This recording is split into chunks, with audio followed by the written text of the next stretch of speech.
Former ruling party Jubilee has announced plans to relocate its headquarters from Pangani along Thika Road to Kileleshwa.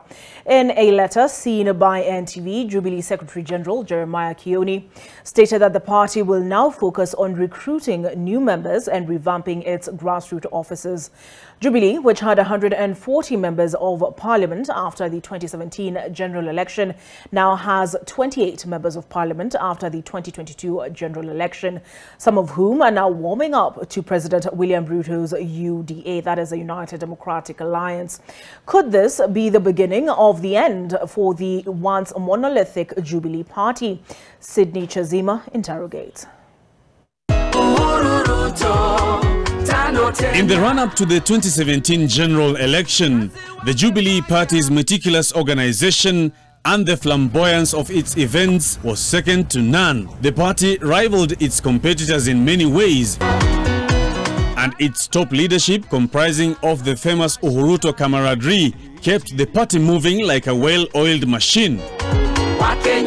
Its headquarters at Pangani along Thika Road was arguably the largest among all parties in the country, with a beehive of daily political activities in the offices, only comparable to China's Communist Party. But going by recent reports, the party has been struggling to pay rent, with the arrears reported to have accumulated to a tune of 435 million shillings. Mimi maneno yale yote niliyosema yamekuja kutimia. Lile jumba la Jubilee linauzwa liko kwenye mnada. Hence, the party is now relocating to Kileleshwa off Mandera Road. In the communique by Secretary General Jeremiah Kioni, Jubilee is now refocusing on revamping its regional and grassroots offices.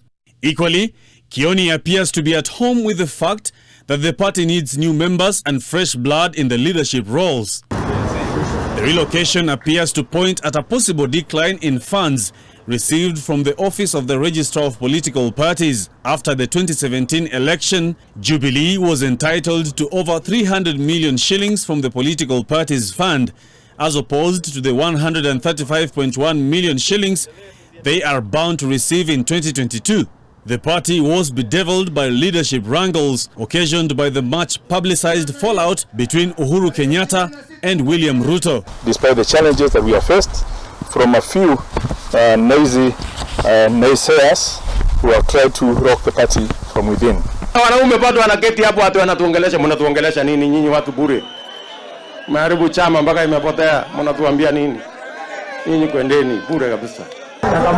As a result, President Ruto and his political allies ditched Jubilee for UDA, while Jubilee found new allies in the shape of their political arch-nemesis, ODM. We therefore cannot understand the anger and bitterness we see in them when they hear that Jubilee is revamping in preparation for the 2022 elections. Nafikiri itaingia kwa Guinness Book of Records kwamba once upon a time there was a party, a ruling party, that collapsed and died and was eventually sold to the opposition. What kind of history is that? The Jubilee Party, however, faced stiff competition and was not entirely successful in pushing away the UDA wave from its perceived central Kenya stronghold. As a result, Jubilee only had 28 MPs, down from the 140 MPs it had in 2017. And some of the 28 Jubilee MPs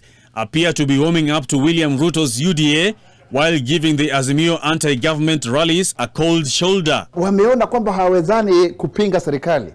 Yani uwezi ukashindana na ndovu msalani. In the Azimio anti-government rallies, Jubilee Secretary General Jeremiah Kioni now ventures alone without his Jubilee foot soldiers. Wengine wajumbe walikuwa kwa Azimio, wengine wamenunuliwa kama kuku sokoni. Jubilee haitafanya kazi na Kenya kwisha. Katibu mkuu wa chama gushi, chama ambacho hakina watu, mkebe wa kimbo ambao huna mafuta. Is the decision to relocate the party headquarters and the talk of Jubilee MPs warming up to Ruto's UDA a sign of the end times for the Jubilee Party? Sydney Chazima, NTV.